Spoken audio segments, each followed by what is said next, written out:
अगर हिम्मत और हुनर बलदेव जी को उनकी इस प्रेम कहानी के बारे में बता दें तो आपको क्या लगता है कि बलदेव जी का क्या रिएक्शन होगा।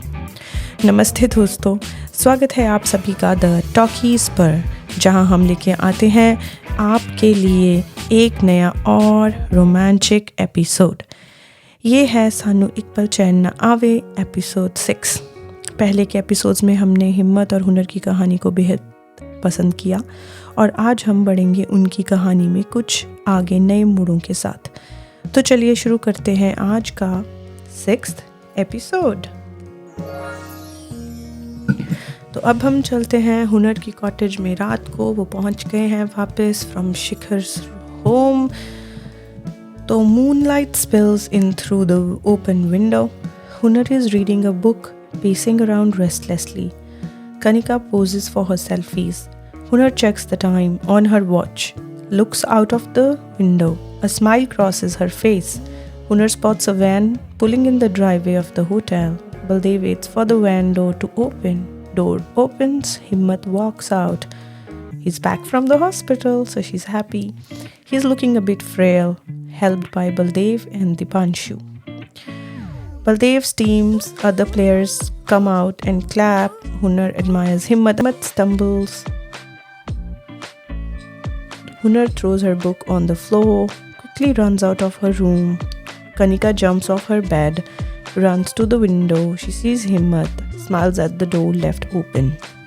अब हम होटल के फोयर में देखते हैं सेम टाइम में। Hunar's face shows intense emotion of longing. She runs towards Himmat, almost colliding with a waiter with food trolley on her way. So she's very happy to see him come back.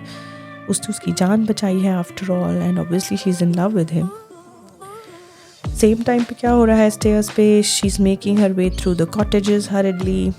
और उधर reception area पे Hunar comes running into the lobby.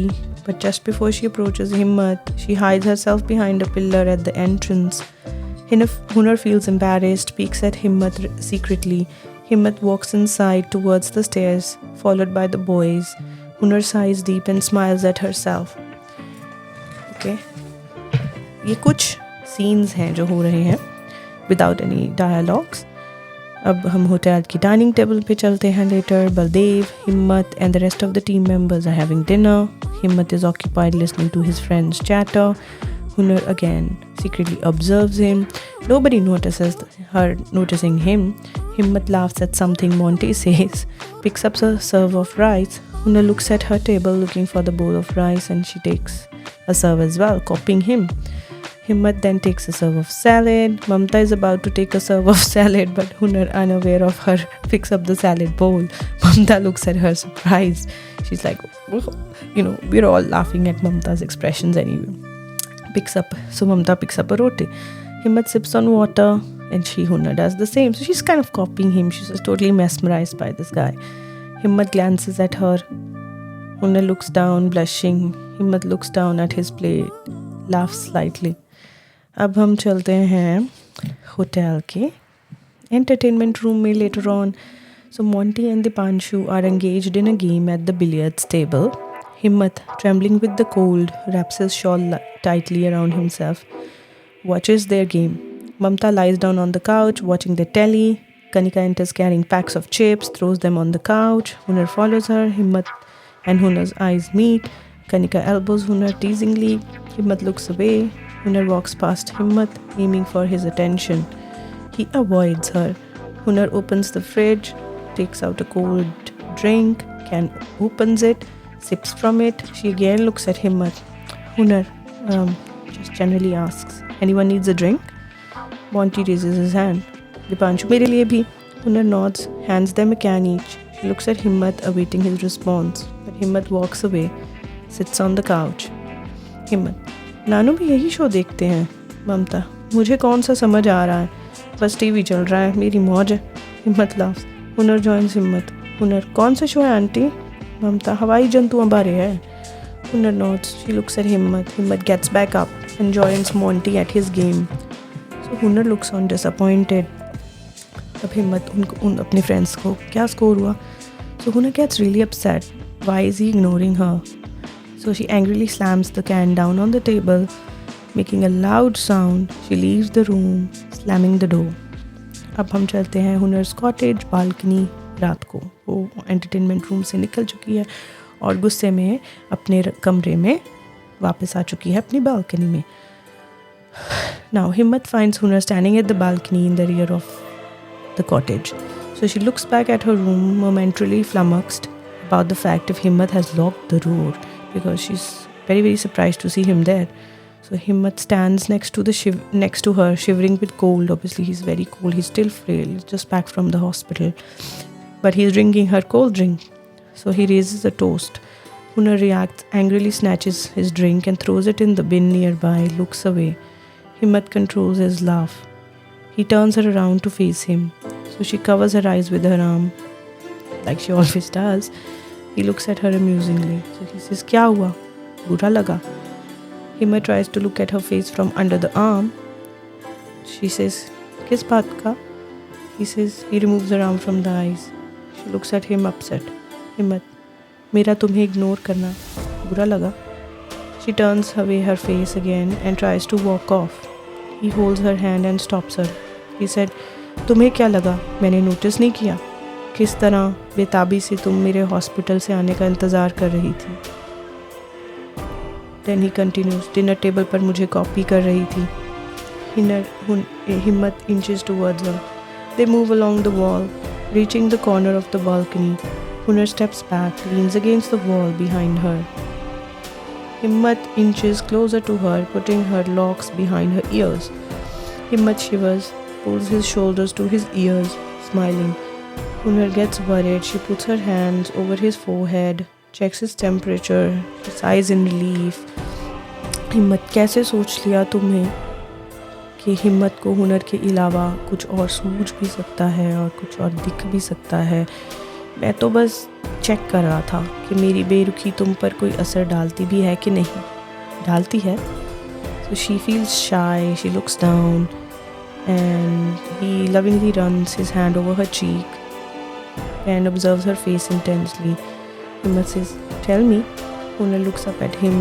She sees he's very cold, so she rubs her hand together to produce heat and puts it on Himmat's cheeks.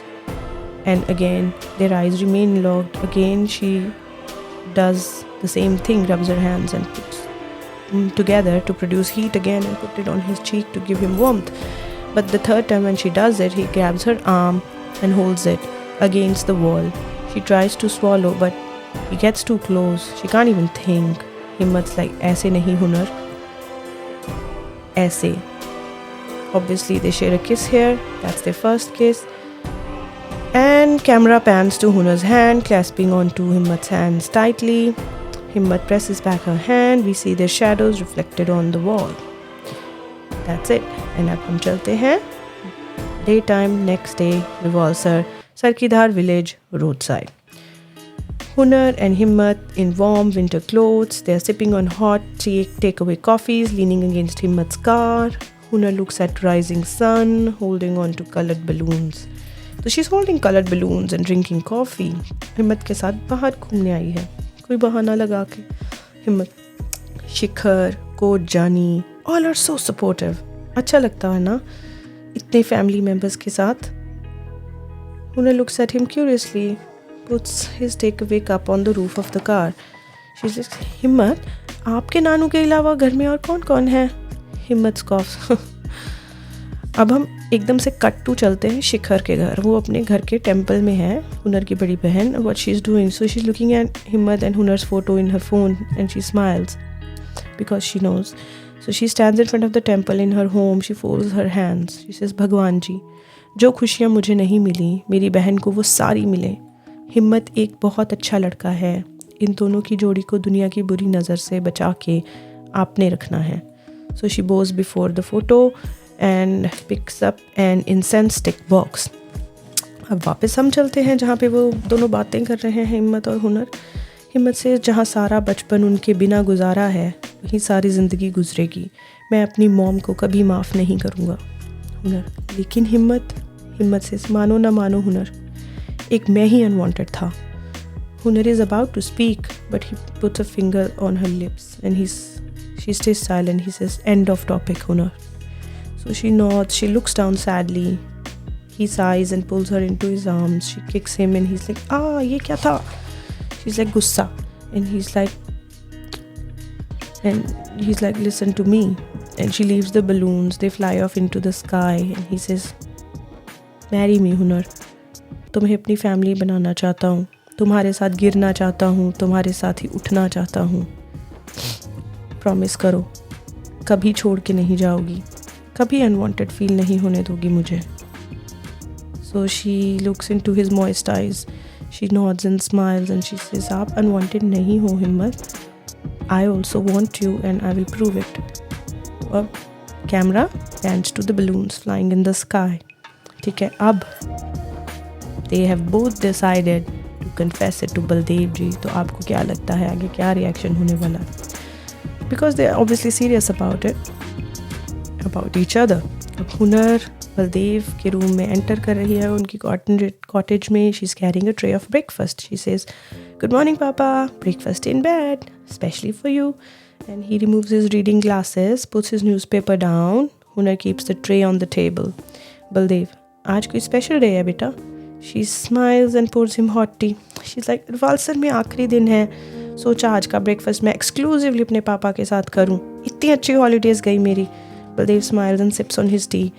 हुनर folds his shawl on the chair nearby. So हुनर, पापा आप मेरे best friend हो. मैंने आज तक आपसे हर बात शेयर की है. आज आपसे कुछ पूछना है मुझे. तो Baldev takes a bite of his toast. He nods. जैसे मम्मा कहते हैं कि प्यार करना गलत है, पर प्यार तो मैं आपसे भी करती हूँ, मम्मा से भी करती हूँ, शिखू से भी. आप सब तो मेरे अपने हो, तो क्या सिर्फ अपनों से ही प्यार करना सही है और किसी और से प्यार करना गलत? Baldev thinks hard. Hunar comes and sits next to him. Hunar, हम इस दुनिया में सोचकर नहीं आते पापा कि कौन हमारे मॉम डैड या भाई बहन होंगे, पर दुनिया में एक रिश्ता तो हम अपने दिल से सुन के बना सकते हैं ना. Baldev smiles. He gets it. He understands. So he keeps his cup of tea on the side table. He says, कौन है वो हुनर? She hugs him nervously and she says, हिम्मत. So he brings her out of the hug and she looks down embarrassed. He says, बहुत आसान है बातों को छुपाकर ज़िंदगी जीना, पर बहुत हौसला चाहिए अपने ख्वाहिशों को बोल कर बताने में. Hunar stands up, followed by Baldev. He also stands up. So he goes over to the window. He continues. माँ बाप की यही कोशिश होती है कि वो अपने बच्चों को दो चीज़ें ज़रूर दें, संस्कारों की मजबूत जड़ें और आज़ादी के पंख. Hunar looks around the room nervously. She swallows. Baldev turns back at her. Baldev continues. तुम्हें अपनी ज़िंदगी के फ़ैसले लेने की पूरी आज़ादी है हुनर. मैं जानना चाहता हूँ कि क्या हिम्मत भी तुम्हें पसंद करता है? Hunar nods happily. She opens the door. Himmat walks in. Baldev looks on. He smiles. Himmat joins his hands in front of Baldev. And so that's the scene. अब हम चलते हैं, football field stands, daytime, seated. Baldev is looking at the children playing in the ground. Himmat is nervously shaking his leg. हिम्मत, आपकी मर्ज़ी के बिना कुछ नहीं होगा कोच जानी. आप इजाज़त दें तो मैं नैना डैडी से शादी की बात करूं. I am very serious for Hunar. There is an awkward silence. Baldev seems to be lost in his thoughts. Baldev, समझ तो मैं उसी दिन गया था जिस दिन अपनी जान पे खेल कर तुमने हुनर को बचाया था. Baldev sighs, puts his arm around Himmat. He says, मैं चाहता हूँ पहले हुनर अपना आर्किटेक्ट बन के अपना सपना पूरा करे, अपनी पढ़ाई पूरी करे, उसके बाद तुम अपने नाना डैडी को हमारे घर हुनर का रिश्ता लेकर आने को कह सकते हो. हिम्मत smiles happily. Baldev pets his back. अब हम चलते हैं हमारे विलन के घर, टेरेस पे, मिस्टर अमराज हाउस. हुनर के मामा जी, बीना उनकी वाइफ, हुनर की मामी एंड रासमीन उसकी cousin are sitting on the terrace. Beena is eating peanuts and Rasmeen is applying hair dye on her mother's hair. She receives a call from her boyfriend. Rasmin picks up the call. Beena, अरे ख़त्म तो कर दे पहले. Rasmin, हाँ बोल. Phone उठा के she's like, हाँ बोल, फ़ोन क्यों किया है? तो तो उसका जो बॉयफ्रेंड है शुभम, हम उसकी आवाज़ सुन सकते हैं। वो कहता है वो बहुत रो धो रही है रास्मीन, मैं कैसे इसे अपने 2 बच्चों के साथ घर से बाहर कर दूँ, गिव मी सम टाइम यार। Rasmeen is like how dare you Shubham, तेरी मजाल कैसे हुई मुझे फ़ोन करके अपनी बीवी बच्चों का वास्ता देने की, जब मेरे साथ सेटिंग की थी तब नहीं याद आई उनकी। Beena looks at Rasmeen with utter shock. Rasmeen, बिगड़ी हुई लड़की, पता है ना मैं किसकी बेटी हूँ, एक दिन में गायब करवा सकती हूँ तुझे तेरी बीवी बच्चों के साथ, डिवोर्स दे उसे और घर से बाहर फेंक ताकि मैं अपने पापा से हमारी बात कर सकूँ, get it. Shubham is like okay मैं कुछ करता हूँ। Rasmeen puts her phone back into her pocket. Beena फिर से उस शादीशुदा की बातों से बातें कर रही है, तेरे पापा को पता चल गया ना तो पता है क्या होगा, अरे तेरे लिए तो आईजी के बेटे का रिश्ता आया है, ज़्यादा पैसे वाला है और तेरे पापा की प्रमोशन भी हो जाएगी, कुछ सोच रास्मीन। रास्मीन, खुद को संभाल के रखो, ज़्यादा मम्मी खेलने की ज़रूरत नहीं है, इतने ही आप लोग मेरे माँ बाप होते ना तो वो हुनर और उसकी फैमिली यूँ हंस खेल ना रही होती, लूज़र हो आप लोग। बीना shakes her head in disagreement. She sighs and starts reapplying the hair dye on herself. बीना, कर रहे हैं ना तेरे पापा पूरी कोशिश, रिश्तेदारी है, थोड़ा संभल के चलना पड़ता है बेवकूफ़, देखना तू जीतने नहीं वाली उस कोच की टीम अपना फाइनल मैच। यास्मीन, हाँ तो पावर है तो यूज़ करो। बीना, ठंड रख, शरण का फ़ोन आया था, कल तू भी हुनर के साथ ही हॉस्टल चली जा, पता तो लगे आजकल चल क्या रहा है इनके घर में, नज़र रखना पूरी। Yasmin makes a face and leaves angrily. तो दोस्तों हम यहीं पर अपना एपिसोड 6 एंड कर रहे हैं, क्योंकि इसके बाद एक बहुत मेजर पड़ाव आने वाला है हिम्मत और हुनर की ज़िंदगी में। आपको क्या लगता है कि रास्मीन और उसकी फैमिली क्या करने वाली है, या हुनर और हिम्मत के लिए बहुत आसान होने वाला है मिलना, क्योंकि बलदेव जी तो मान गए हैं, क्या शरण को पता लगेगा, या ऐसा क्या होगा इनकी ज़िंदगी में कि ये जुदा हो जाएंगे, कि या इनकी शादी होगी, क्या होगा। सो आगे ये सब जानने के लिए आपको थोड़ा सा वेट करना पड़ेगा, और वो वेट ज़्यादा लंबी नहीं होगी क्योंकि I am putting episodes every week. तो थोड़ा सा आप अपना पेशेंस रखिए और इस कहानी के अगले मोड के लिए हमसे जुड़े रहिए। So don't forget to like, share and subscribe to the talkies for the latest updates, and I will see you in the episode 7. Hope you're enjoying your time around here at the talkies. See you guys. Have a great day. Bye bye.